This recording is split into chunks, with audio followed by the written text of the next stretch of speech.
Original.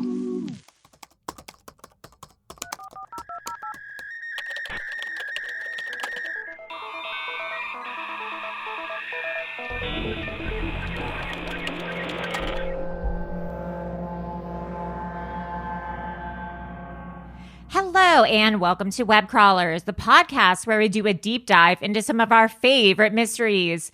Each week we will introduce our topic, lay out our research and findings, reveal some conspiracy theories, and conclude with our own hypothesis.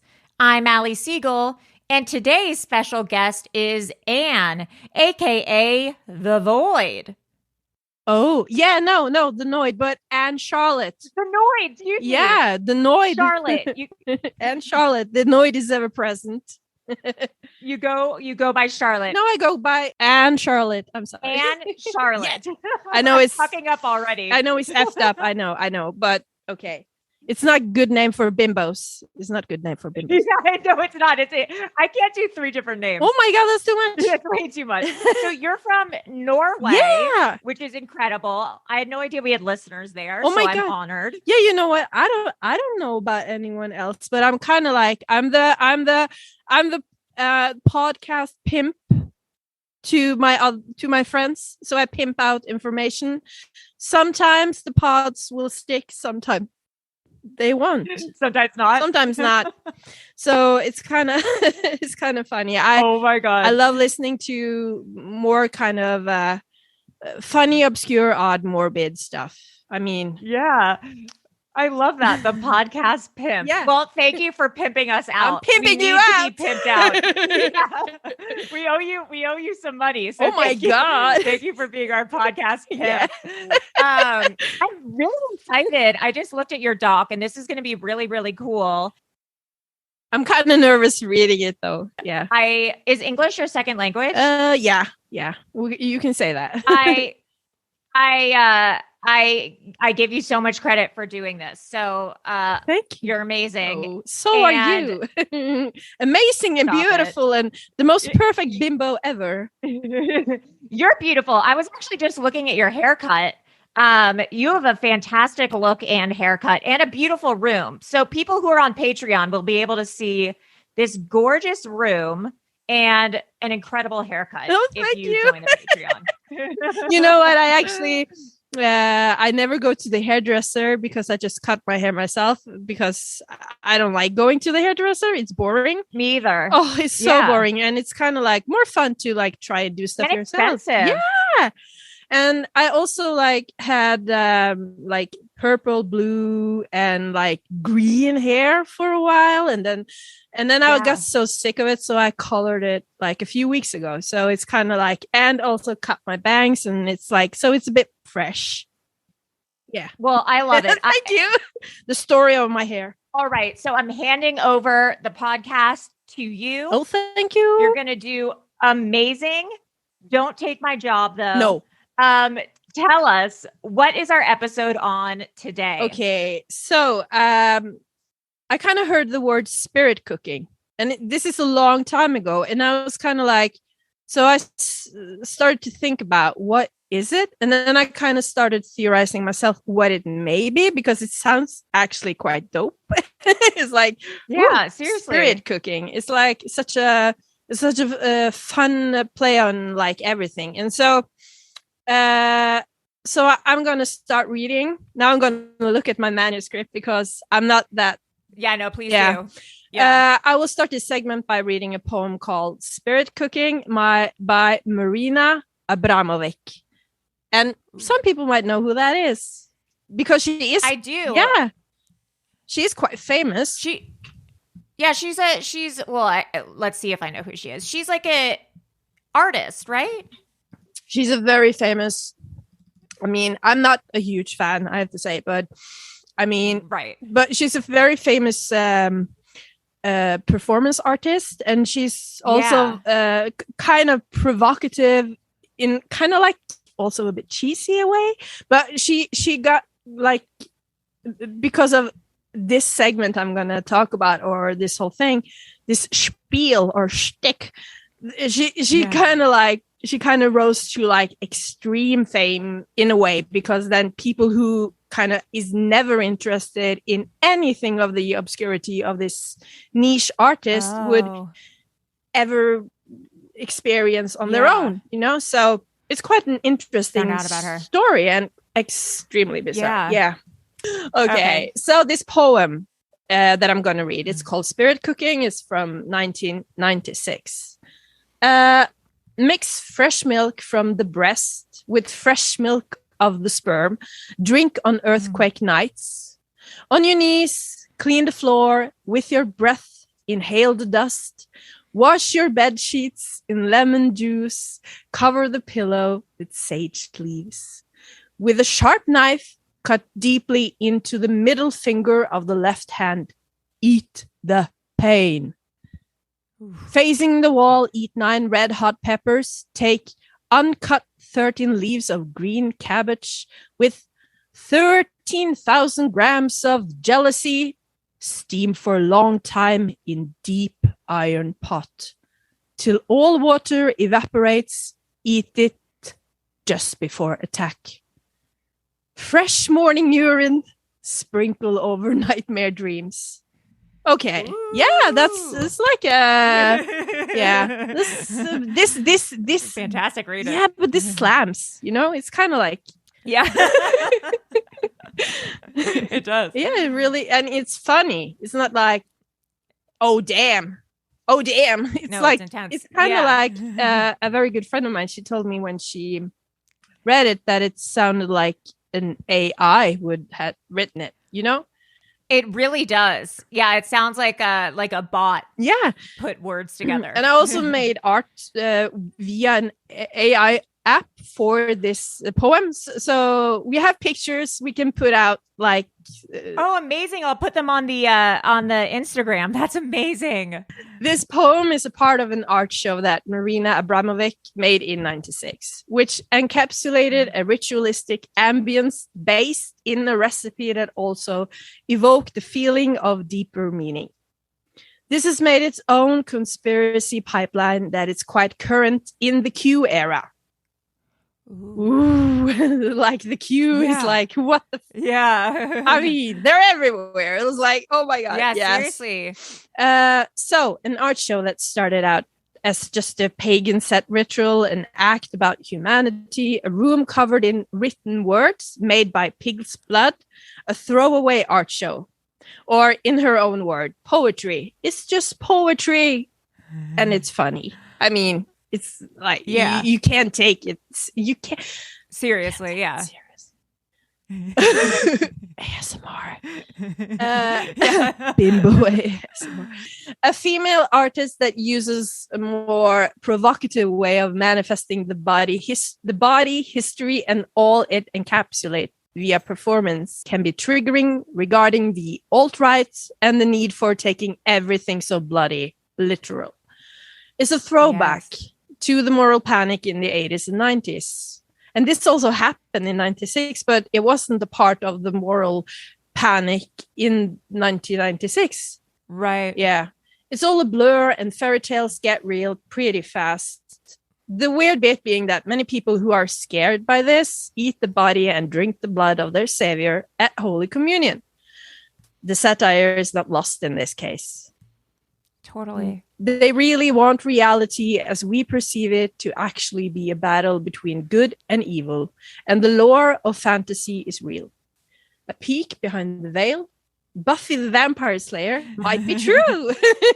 I wish. Oh yeah, I wish. My daughter, she's 19, and she's like, this is so new to her, but she has been binge watching Buffy the Vampire Slayer. So I was kind of like peeking behind that veil when I was looking at it, and I was like, oh, Buffy the Vampire Slayer.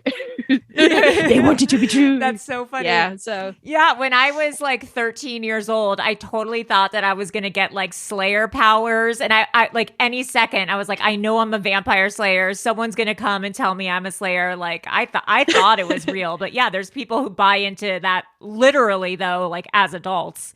It's like the make believe of it all. I mean, the world is pretty amazing without all this. but it's right. Yeah, and it is based on some natural way of our human brain. We came up with this. So, but we love stories. Yeah, and it's kind of portrays the zeitgeist of the satanic panic in a way also, because Buffy the Vampire Slayer was a big thing when with the satanic panic in the 90s with Damien Eccles and the Paradise Lost. Those three boys. I can't think of their names. I had a low crush on Damien Eccles, and somehow I kind of also when I was looking at Buffy the Vampire Slayer now, I kind of thought that Giles was a bit hot. So I'm thinking, oh, me too, and Spike, yeah. And I was like, ooh, is there something wrong with me now because am I getting old? Because I find him attractive now. Because when I was 16, I was like, no way, he's not hot. No, they are hot. They are, and that's a fact. But then it's a fact. That's a fact. And then my daughter, she was like, well, he is hot. And I'm like, no, not for you, for me, for not Mama, for you, honey. for Mama. Not yet. That's Mama's crush. Oh yeah. And I like his style and everything. He's so cool. Yes, hot librarian. Yeah, talk nerdy to me all day long. Yes, exactly. Marina is known for being quite the bullshitter, and she plays into the ideas people have. She also doesn't take herself or the art too serious, as one should. She's a performer based in reality, but plays on the concepts we as humans have surmised, how we experience truth, not based on the facts, but the perception, the amalgamation of it. She studies all types of environments, cultures, and religions. The rituals we as humans partake in every day, in the micro actions and the bigger life events, are the concept which she invokes in this piece and practically all of her performances. The rituals of humanity encapsulated in minuscule movement. This is a perfect starter for the Dough conspiracy, making that bread fluffy to the max because they need to be extra sour. Ooh. That's a pun. If I ever heard well said. Yeah. I'm so failing at the sourdough starter myself. So yeah, okay. Oh, I never started because I knew I wouldn't do well. But the start of this story is in 1996 to today's Q's all right ideas is astoundingly absurd, but not surprising. They grasp the straws they can and make it more difficult to navigate the misinformation. And they sure as heck don't want any fun. So how does an obscure art exhibit in a small village end up as some satanic panic lore via Alex Jones? Well, Marina decided later that the spirit cooking party would be decent as a recipe book, a self-help guide in the vein of satire of the movement and also the mystic tradition. This also entered the realm into a real dinner show, a theater, and a dinner for the patrons of Marina. One of these patrons was Tony Podesta, the brother of Hillary's campaign leader. Oh my goodness. You see where it's going? Do you feel it? Yeah, I do. Now we're getting into Are you getting the gist of it all? Yes, now we are. Yes. The email Abramović wrote to her long-term friend and collector Tony Podesta showed up in a WikiLeaks stash. In the email, Abramović invited Podesta's brother John to join them at a spirit cooking dinner in her apartment in New York. InfoWars reported what they thought Abramović's spirit cooking is and concluded that she and Clinton's retinue are straight up Satanists. Woo! Oh my God. I don't know even if the Satanists want them. Yeah, I was gonna say, I think their Satanists are probably like, no, thank you. No, we don't want to claim Hillary Clinton. You can keep them. That's not our jam. Okay. Yeah. I mean, it's so frustrating how you can It's so crazy how these things get started. Here are some excerpts from the press regarding this bloody mess. Marina Abramović spirit cooking, June 28th of June 28th. 2017. Yeah, you got it. Yep. 2017. Okay, now that the election is over, we're looking back at one of the most bizarre topics that surfaced from the campaign days before the election.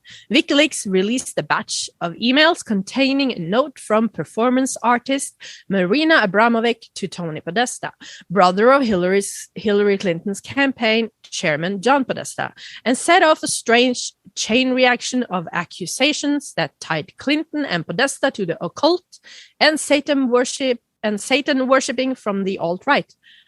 James Westcott, Abramovich's biographer and the author of When Marina Abramović Dies, writes this post to clear the air.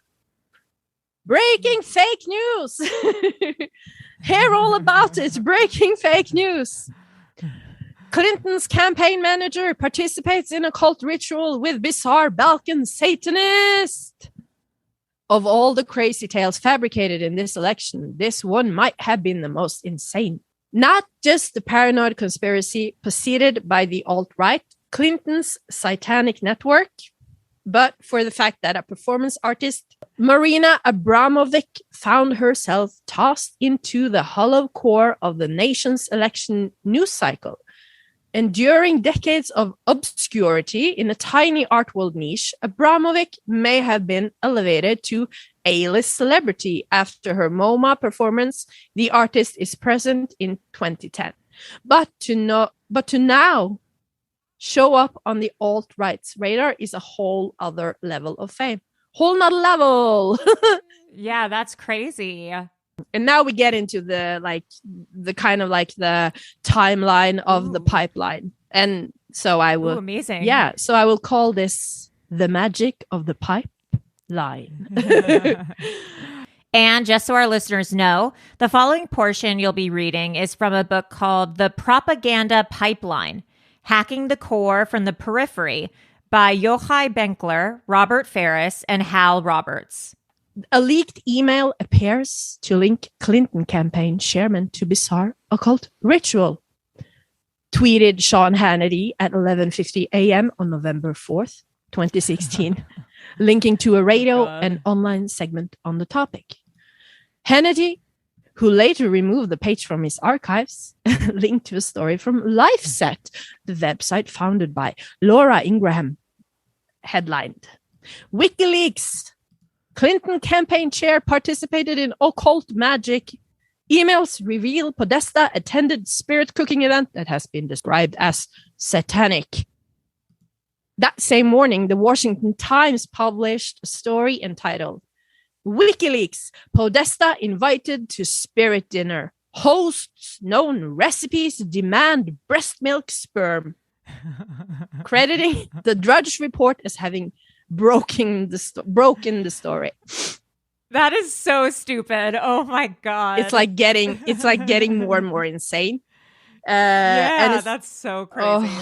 At 8:19 a.m. on November 4th, Drudge, under the typically understated headline, Wiccan, Podesta practices occult magic, all in caps lock, had posted a link to a segment by Alex Jones Infowars.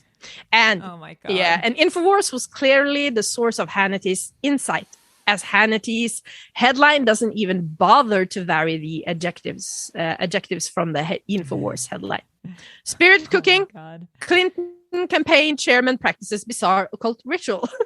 The Infowars story was built primarily around a post that Mike Cernovich, who is a male supremacy, alt-right, and conspiracy mouthpiece, had published on his blog, Danger and Play, several hours earlier, as well as 2 posts by Cassandra Fairbanks, then a Sputnik news reporter, who published posts that themselves vowed together. The story began with an email from the set of John Podesta's emails that had been hacked by Russian agents and released on WikiLeaks in October 2016. The spirit cooking email was from Tony Podesta to his brother John, forwarding an invitation from performance artist Marina Abramović to the spirit cooking dinner at my place. Chernovich, who propagated the Pizzagate story, came to broader public attention when Donald Trump Jr. tweeted that he would have been awarded a Pulitzer in a long gone time of unbiased journalism. Most of the InfoWars story was, however, indebted to two Fairbanks stories. Fairbanks had apparently started her activism and writing career on the left, protesting the failure to prosecute the 2012 rape in Steubenville, Ohio, and covering Black Lives Matter events. As she told the BBC during the primaries, she had supported Bernie Sanders and was thinking of supporting Jill Stein, but decided in June 2016 that Trump was her candidate and set out to persuade her Twitter followers. In her "We Are Change" signature line, Fairbanks described herself as a DC-based writer and political commentator. Fairbanks' late night November 3 spirit cooking story mostly described Abramovich's performance without much commentary and embedded a video and images of the performance. Fairbanks' story was not written in an outraged tone, allowing the artist's intentional effort to disturb her audience to speak for itself. At 1 a.m., WikiLeaks tweeted that story. WikiLeaks was also the first public-facing Facebook page to share the spirit cooking story.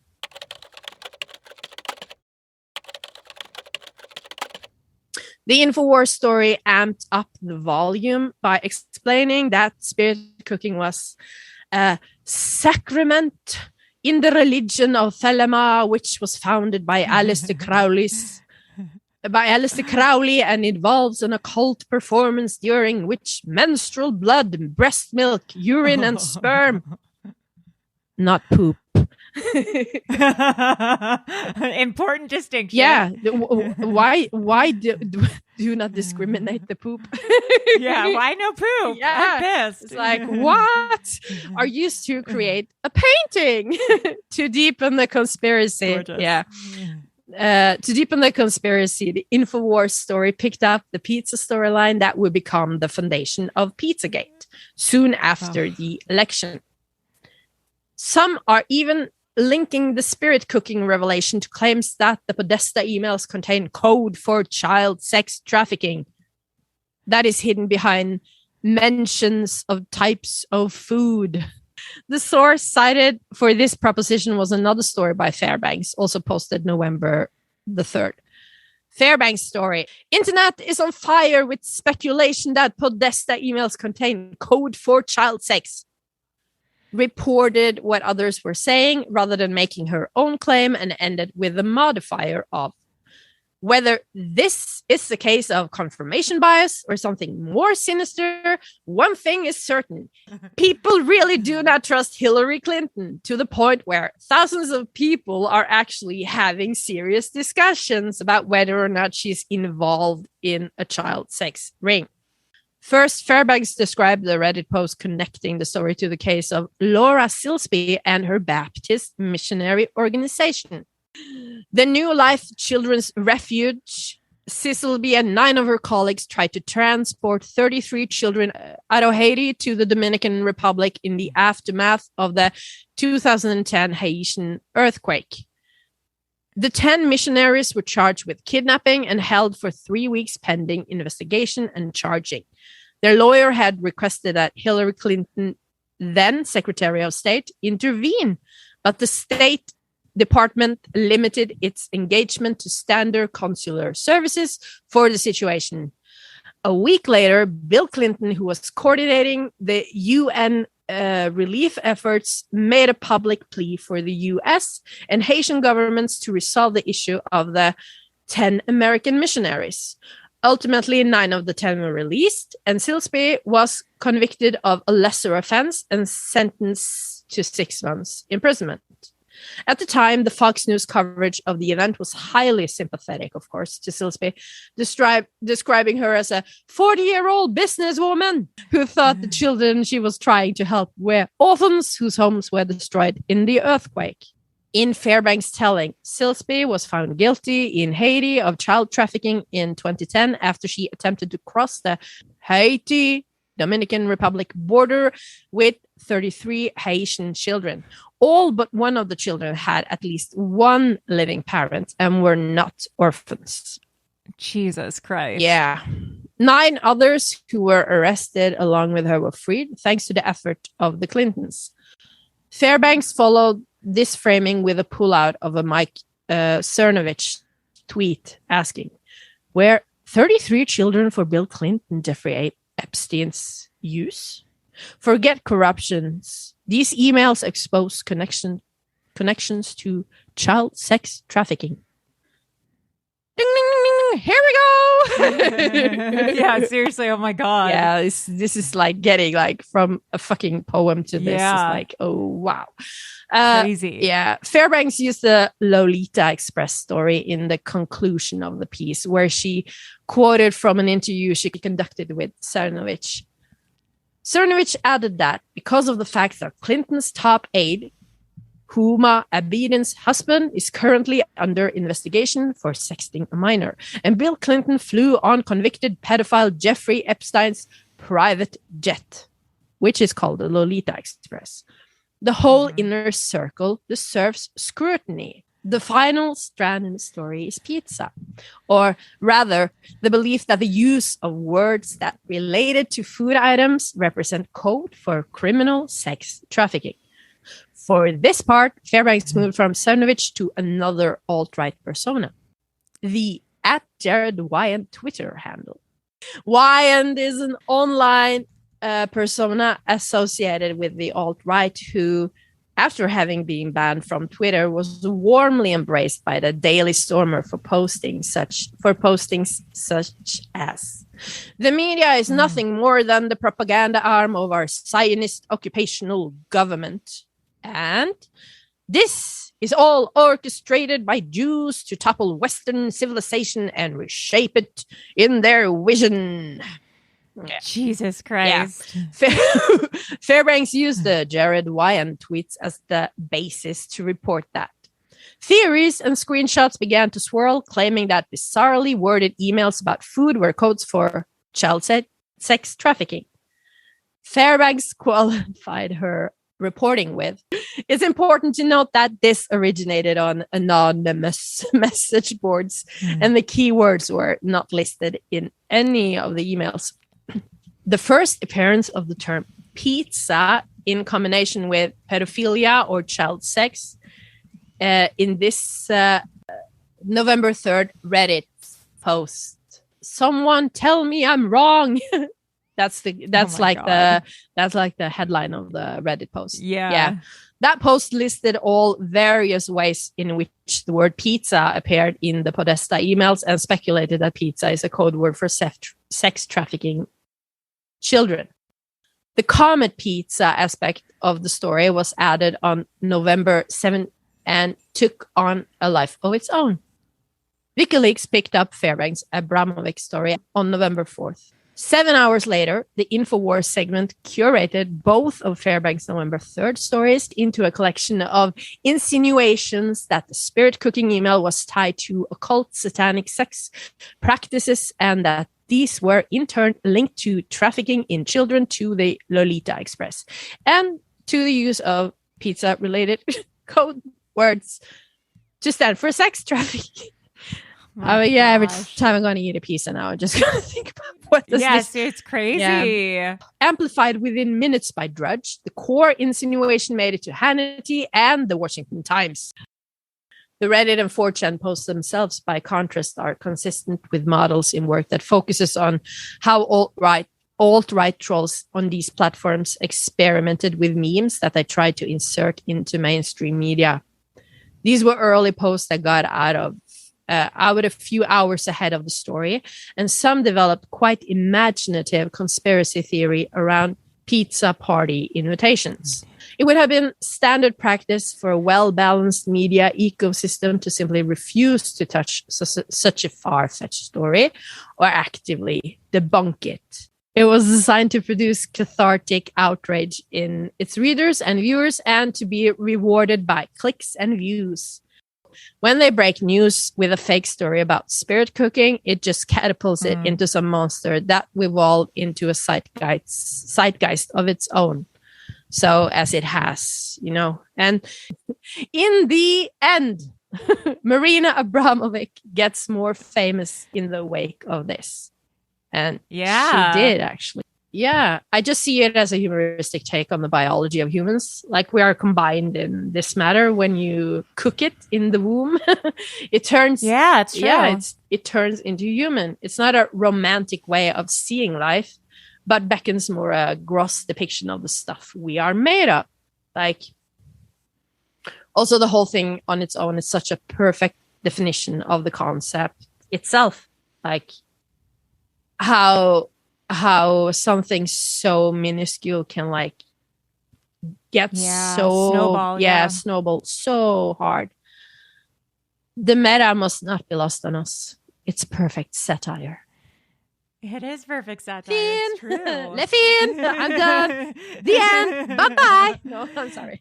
Round of applause. Woo! So what is this? You watched a video about it? Yeah, that's like the cool thing. I watched a video about the prep for the 1996 exhibit. That has to be posted somewhere, but it's kind of like, the link to it. I'm going to find it.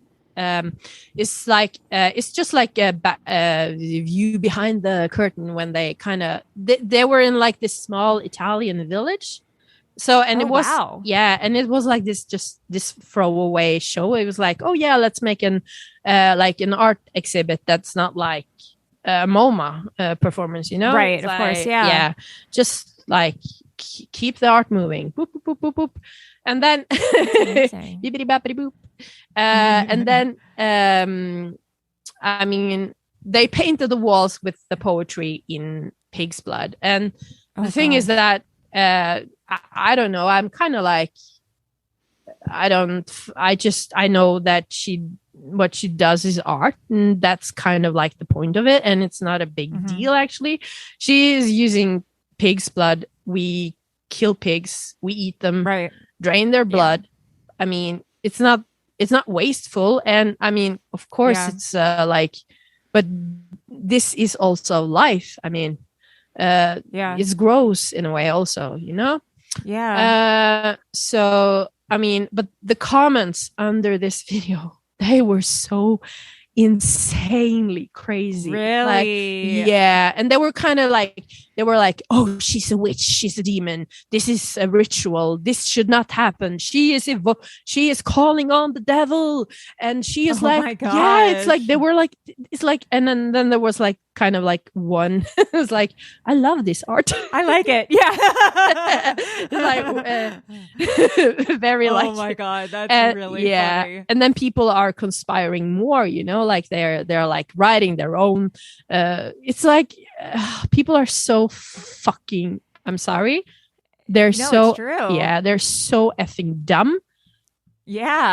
Well, we'll have to post that and these pictures as well. This was so illuminating, and I had no idea that this all stemmed just from this spirit cooking poem. I had no idea. So this was so crazy. And Charlotte, where can people follow you? I don't have any social media. Oh my god, good for you. That's incredible. I deleted everything. I mean, I am an artist and designer, and like I do. Oh, amazing. Yeah, but kind of I figured out, you know what? We are kind of manipulated into thinking that we need social media to actually present ourselves. And I don't find that necessary at all, because I make stuff, people see it. If they want more, they just contact me. I mean, it's not that difficult. It's like that's a snowball effect of its own. I mean, the word of mouth is still very present in humanity. Yes. Pimping. And podcast pimps. Podcast pimps doing it for real. Thank you so much for bringing this all to light. I so appreciate it. Oh, you're welcome. This is Allie and Charlotte. It's the void. The void. Or the noid that is ever present. The void and the noid. The void, signing off. Mostly the noid. Yes, signing off. Bye.